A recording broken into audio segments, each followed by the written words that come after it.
ఇందాక కొన్ని సందర్భాల్లో సౌందర్య గారి గురించి మాట్లాడారు.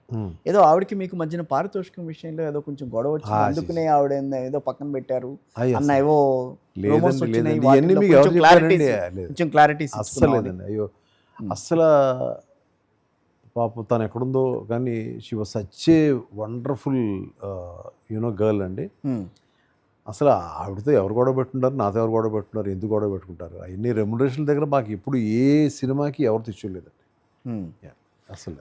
వర్షం, నువ్వు వస్తానంటే నేను వద్దంటానా ఇలాంటి బ్లాక్ బస్టర్స్ తీసుకున్న తర్వాత ఏదో ఒకానొక టైంలో ఎంఎస్ రాజు గారు కొంచెం ఆర్థికంగా కొంత నష్టాలు చవి చూశారు.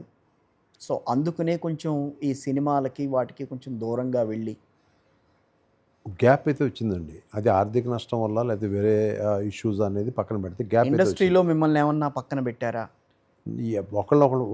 ఒకళ్ళని పక్కన పెట్టడానికి ఉండే ఇండస్ట్రీ కాదు ఇది. ఎవరి కాళ్ళు దూసుకొచ్చే కైండ్ ఆఫ్ థింగే.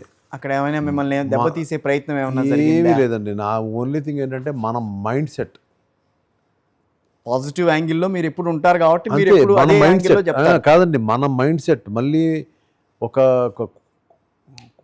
ఒక సినిమాని కొట్టాలని మైండ్ సెట్ వచ్చినప్పుడే మనం మళ్ళీ చేయగలం.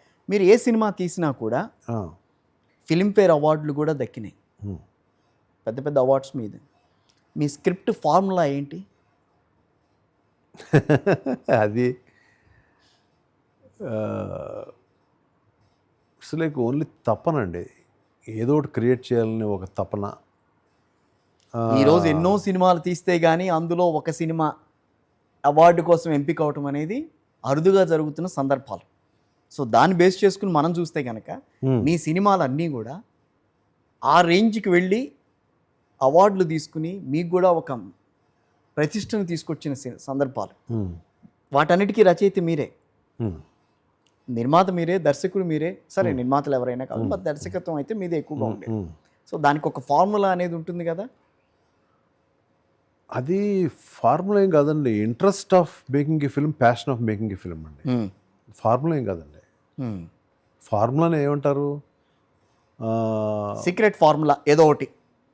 అదేం కాదండి.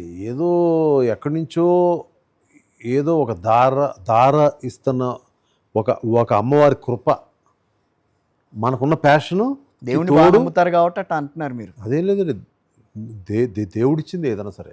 ఆఫ్ కోర్స్ అది కరెక్టే. దాంట్లో మీకంటూ మీరుగా ప్రత్యేకంగా చెప్పుకున్నానే అని చెప్పుకోవడానికి అంటే మనం చేసే హార్డ్ వర్క్. దేవుడు ఒక్కడే అన్ని, నువ్వు ఏమి చేయకపోయినా ఇచ్చేస్తాడని లేదు కదా. మన కృషితో పాటు దేవుడి సంకల్పం కూడా ఉండాలండి.